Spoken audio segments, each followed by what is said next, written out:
Morning, church. Good to see so many visitors with us this morning and some of our members as well, and we're grateful and thankful that you are here.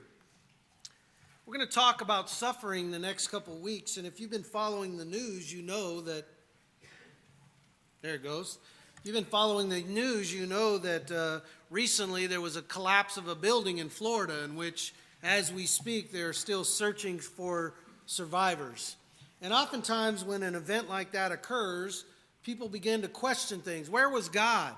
Is there a God? Why would a loving God, allow something like this to occur? And suffering in that way is one of the biggest challenges, I think, to the faith of a person. Many people have left their faith because of suffering that they've endured or suffering that was endured by a family member or a loved one. Maybe they lose a job and they blame God for that. Maybe they lose a loved one or a child and they question, why would God allow such a thing to happen?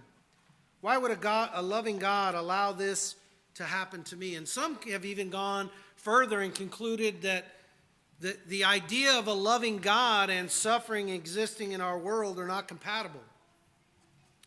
What they would mean by that is because suffering occurs in this world, it would negate the idea that there's a loving God that would exist. Atheists and agnostic have often used suffering to challenge the existence of God, especially the God of the Bible, because of the suffering that occurs. And their argument will go something like this. They will say, if God is all-powerful, omnipotent, and if God is all-loving, omnibenevolent, then suffering should not exist. But yet suffering does exist. And so God is either not all-powerful because he's unable to stop it, or he's not all-loving because he's unwilling to stop it. And they come to the conclusion that therefore the God of the Bible, the all-powerful, the all-loving God of the Bible, cannot exist. As we look and think about this concept, we have to understand that they have placed this argument in what's known as a logical argument. And in a logical argument, for the conclusion to be true, each of the premises that are listed there must be true also. If any one of the premises are not correct, then the conclusion is not correct. And I want to show you this morning that this conclusion is not correct because the premises, or at least one of the premises, are not true. You see, the premises assume that all suffering is bad, and therefore an all-loving God, an all-powerful God, would not allow it. But I want to demonstrate to you that the existence of suffering in our world does not diminish the existence of an all-powerful and all-loving God, the God of the Bible. This week, as we think about this, and I plan on over the next couple of weeks talking about suffering, but this week I want us to consider the potential reasons for suffering. The potential reasons for suffering. We are going to talk about the sources of suffering in the future, and we're going to ask the question, the common question that's asked by man is, why would God allow the suffering of the righteous to occur? And we'll deal with that in the future as well. But this morning, I want us to look at and talk about the various reasons for suffering. The atheists would have you believe that all suffering is wrong, and therefore they would hold God in contempt for even allowing suffering to occur. But as we go through this list, what you're going to find is that even the atheist recognizes and acknowledges that not all suffering is wrong. In fact, as we look at the reasons for suffering this morning, there's really only one that they have a problem with, and we're going to talk about that as we get to it. So this morning, let's look at the potential reasons for suffering. Number one, the first reason or potential reason for suffering is punishment. Most will admit that suffering as a punishment is not necessarily wrong. Even the atheists would agree that suffering as a punishment is not necessarily wrong. A child, when they're punished by their parent, when they break rules, are suffering to some level. The child receives a form of suffering when they're disciplined and they're punished. And in this case, the punishment is often corrective, but sometimes can also be punitive. Does that mean when a parent punishes a child that they don't love their child? A parent that doesn't love their child, we would argue, doesn't punish their child. Punishment is a valid form of or reason for suffering. When a criminal commits a crime and they're often punished through imprisonment, that imprisonment is a source of suffering. They're suffering because of the deeds that they did in the form of punishment. There are some biblical examples of such suffering. We could go all the way back to the beginning in Genesis chapter 4, and we can see that after Cain killed his brother Abel, look what's said there. The Lord said to him, "What have you done? The voice of your brother's blood is crying to me from the ground, and now you are cursed from the ground, which has opened its mouth to receive your brother's blood from your hand. When you work the ground, it shall no longer yield to you its strength. You shall be a fugitive and a wanderer on the earth." Cain's response, "My punishment is greater than I can bear." He was going to be suffering for his actions. We can also see an example of Moses suffering, in fact, suffering death and his inability to enter the promised land because of his actions. The Lord says this to Moses in Numbers 27, 12 through 14. "Go up to the mountain of Abiram and see the land that I have given to the people of Israel. When you have seen it, you shall be gathered to your people as your brother Aaron was, because you rebelled against my word in the wilderness of Zin when the congregation quarreled, failing to uphold me as holy at the waters before their eyes." So there is a source of punishment for Moses for his actions and his rebellion that God mentions there. Over and over again, we can look at the Old Testament and see the children of Israel suffering because of their disobedience to God. They suffered at the hands of other nations. Punishment is a valid reason for suffering. The second valid reason for suffering is known as the greater good. Again, the atheist really doesn't have a problem with this source of suffering. They don't say that it's necessarily wrong. They understand that there are some times when suffering for the greater good is necessary. And this is a kind of suffering that brings about good. For instance, a life-saving operation would fall into this category of suffering. You might suffer pain from the operation before, during, and after the operation in order to save your life. But that pain that you're suffering is for the greater good. A mother might suffer through the pain of giving birth to a child, to bring a child into this world. Now, I fear to say that we could probably ask all of our mothers, and they would say they would be willing to suffer again for that child, for the greater good. Our military falls into this area. They often protect our country, and they're an example of this. They may suffer dismemberment or death for the protection of the nation, for the greater good. Our history as a nation is full of men and women who have suffered for the greater good. What better example of suffering for the greater good do we have than Jesus himself, who suffered and died for our sins? The Hebrew writer would put it this way: so Jesus also suffered outside the gate in order to sanctify the people through his own blood. And in 1 Peter chapter 3, verse 18, for Christ also suffered once for sins, the righteous for the unrighteous, that he might bring us to God, being put to death in the flesh, but made alive in the spirit. Suffering for the greater good. Another valid reason or example of suffering. The third potential reason for suffering is free will. Free will. The atheist accepts that suffering due to free will is understandable. I don't know that we can claim that they would believe that's acceptable, because I don't think that's correct. And we're going to talk more about free will as we get into some other lessons in the future. Free will has to do with choice. God has created man with free choice. We have the freedom to make decisions for ourselves, freedom to choose. And with those choices, there are often consequences. Sometimes there are good consequences. Sometimes there are bad consequences. For instance, if a man chooses to hurt another man, he does so of his own free will. If a man decides to rape or harm a woman, he does so out of free choice. A drunk driver who crashes his car and injures himself or injures someone else and suffers made a choice. God gives us free will and allows us to choose. You know, God doesn't force us to believe in him, but he also doesn't force us to make the right choices. He allows us to make the wrong choices. If God forced us to make the right choices, then we really wouldn't have free will. He would be controlling our lives.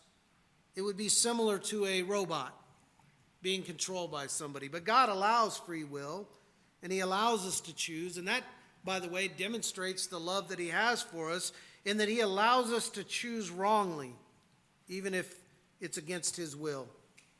We can look at examples like Cain, who chose, as we said a moment ago, to kill Abel and cause both the suffering of himself, he caused the suffering of Abel and the death, and suffering of the family.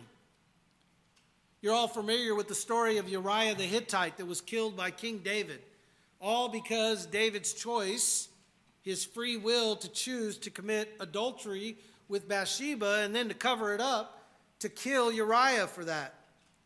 Free will or choice is another valid reason why suffering exists in this world. Now, as I mentioned a moment ago, over the series of these lessons, I'm going to discuss further why God would allow why God would allow suffering due to free will. Specifically, we're going to ask the question, why does God allow the righteous to suffer? But right now, I want us to see that suffering due to free will is a reasonable cause for suffering. The fourth potential reason for suffering is testing. The atheist, again, will accept testing as a valid reason for suffering. An example for this reason of suffering might be those who are training to join a group like, say, the Navy SEALs. During their training environment, and the candidates are training there, they're placed in different situations that cause them to suffer. They're exposed to hypothermia. They're treated or malnutrition. They're not given food for a period of time. They're deprived of their sleep.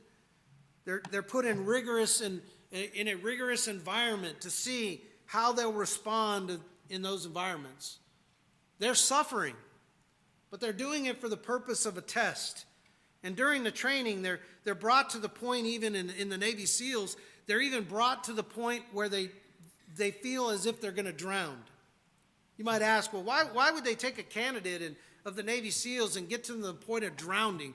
Well, they want to see how they'll respond. Will they grab their teammate and pull them under and drown another person with them?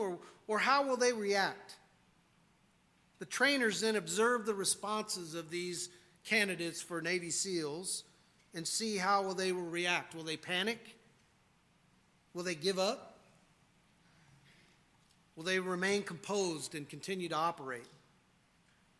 And we can see, if you've seen or heard about some of the stories of our Navy SEALs as they've gone over and engaged in battle, we'll see examples of where a Navy SEAL has been shot multiple times and yet is still in the battle fighting. How is it they do that? They've been tested through suffering. And these type of tests benefit the evaluator, the person that is evaluating them, but it also benefits the person that's going through the tests. You see, a Navy SEAL that's a candidate for Navy SEAL, as they go through training, begin to realize what their body is capable of doing and not doing. They become to realize that they can go through things they never thought they'd be able to go through in life. And so when they get into the battlefield, they're able to function. And they're able to stay in the fight even though they're wounded. This makes them stronger. It gives them confidence and makes them more effective.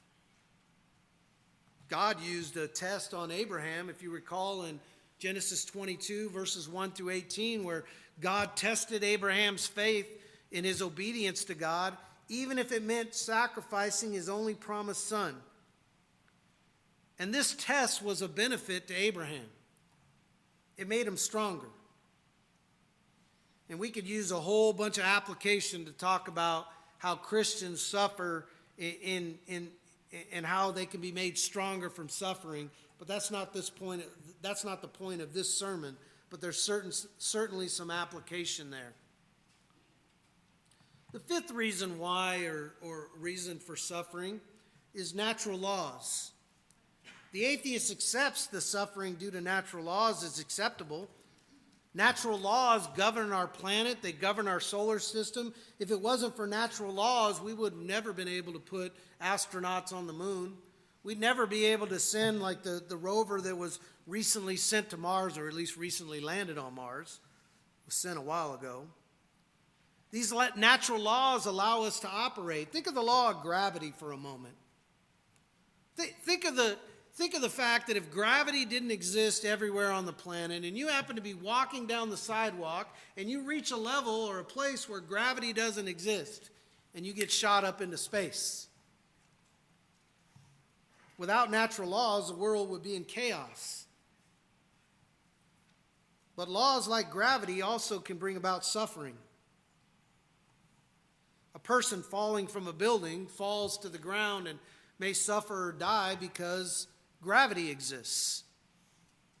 A plane that suddenly loses power might fall from the sky because gravity exists. Natural laws exist to govern our lives and allow us to know consistently how nature will react. And by the way, God created it that way for you and I. But when these laws are challenged, they can also often result in suffering. Jesus mentions the death of 18 men caused by a tower collapse.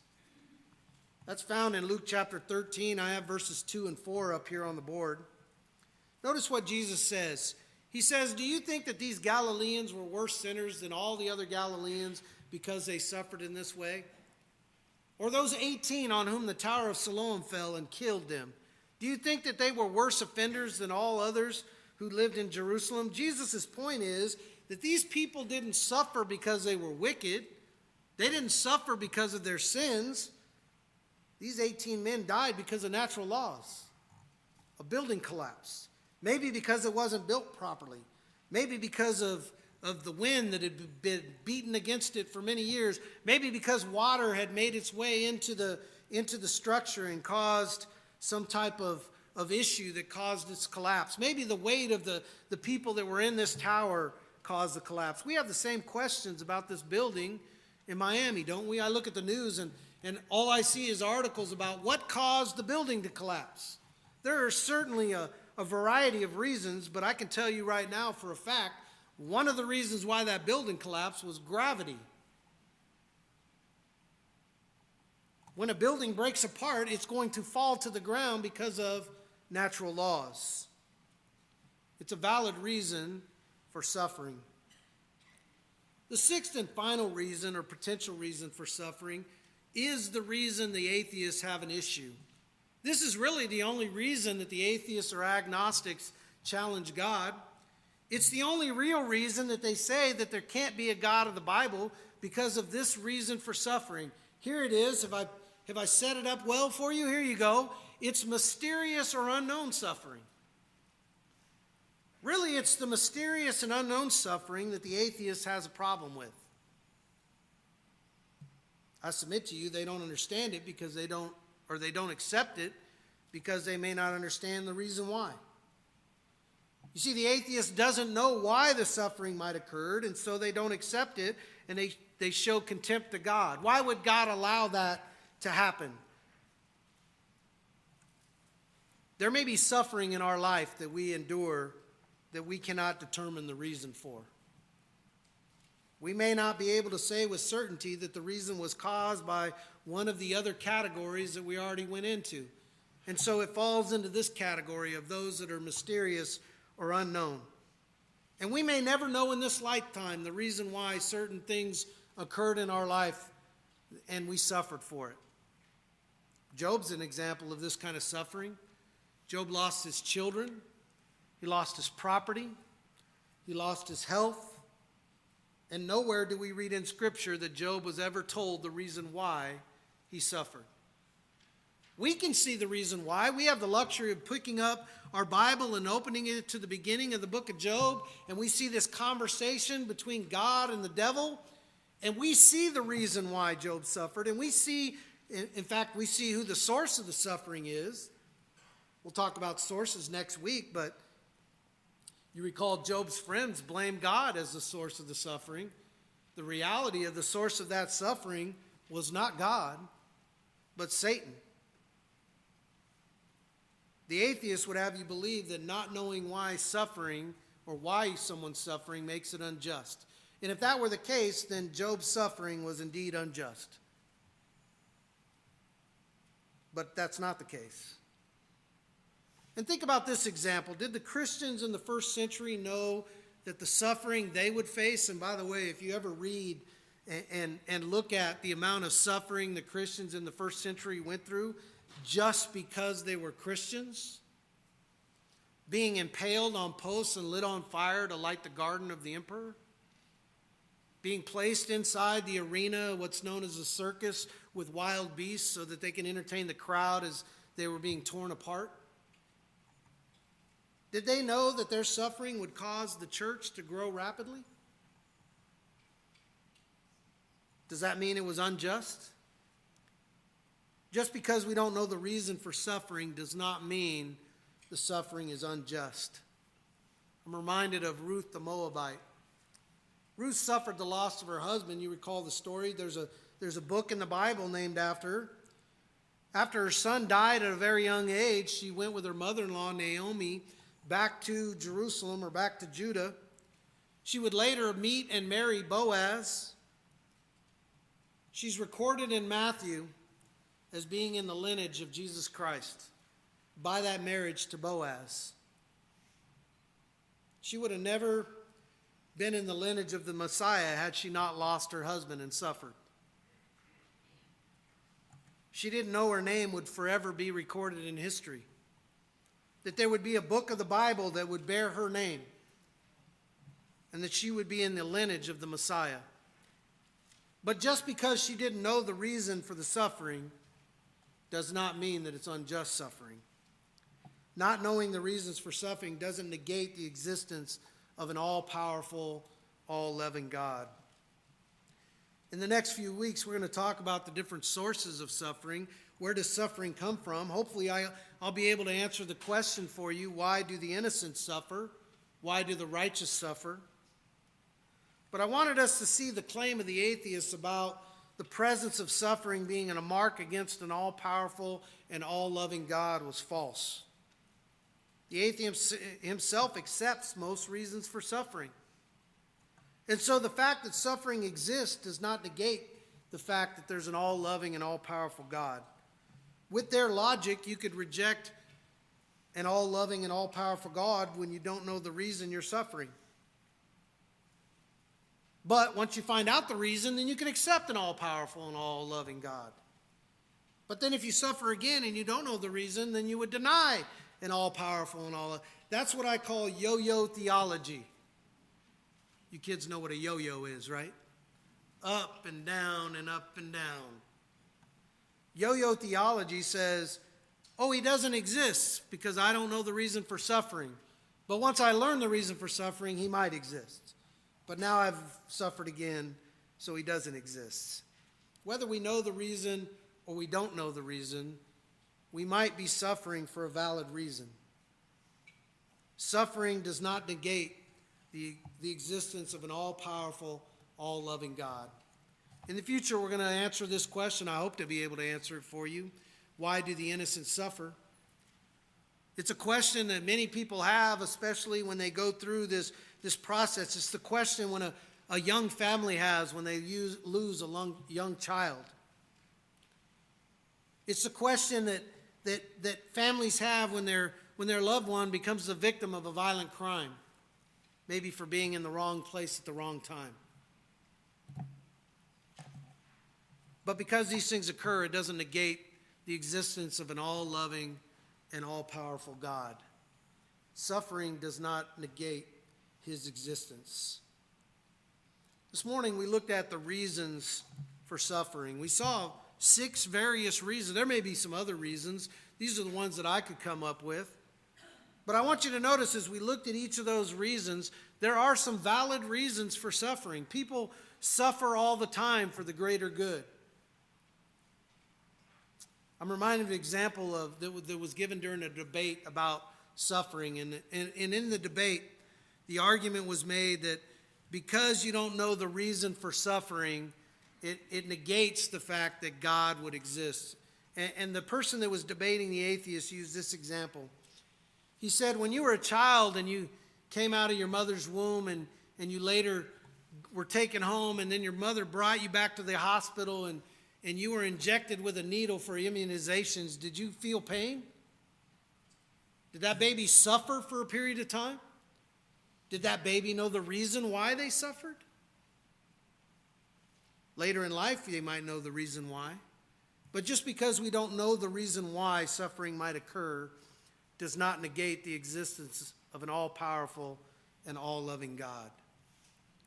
And we'll see, in fact, that as we go through this, I hope to be able to share with you that the existence of suffering in this world actually proves an all-loving and all-powerful God. I hope I can share that with you in the future, and you'll be able to understand a little bit better why suffering occurs in this world and why God allows it. We want to offer the Lord's invitation an opportunity for those that are not a Christian to become one. As was indicated a moment ago as we went through these reasons, the God of the Bible is an all-loving and all-powerful God, and his desire is that all men will be saved. All men won't choose to be saved, but God's desire is all men will be saved. He doesn't force you to make that choice. He's not going to come down and grab you by the arm and make you get into the baptistry. He's going to allow you to choose whether you want to be a follower of his or not follow him. It's a demonstration of his love. But he offers that choice to you. And in offering that choice, it's a reminder that he loved us so much that he allowed his son to die on the cross to give us that opportunity. In fact, it was part of his plan from the beginning that his son would suffer and die so that you and I have the opportunity to be saved and live with the Lord in eternity. It begins with becoming a Christian, taking the steps that are necessary to put on Christ. So this morning, if you're not a Christian and you're subject to the invitation, ready to make the decision to put on Christ, to be called a Christian, to be taken out of the darkness of the world and translated into the kingdom of his Son, Colossians 1:13, we're ready to help you. If you're already a Christian, you need the prayers of the church. Maybe you're suffering because of something going on in your life, and you need the prayers of the righteous people in this congregation to help you. I started out this sermon talking about, or I should say, the scripture reading was about Christians helping Christians that suffer. We have a role to play in brethren that are suffering, to help them, to encourage them, to help relieve some of that pain and suffering. And so if you're in that category this morning, we stand ready to be able to serve you in that way. This church and the leadership of this church are ready to pray for you and take the steps that are necessary to help you in whatever suffering you're facing. If you have a need this morning to respond to the invitation, I encourage you to do it as together we stand and sing.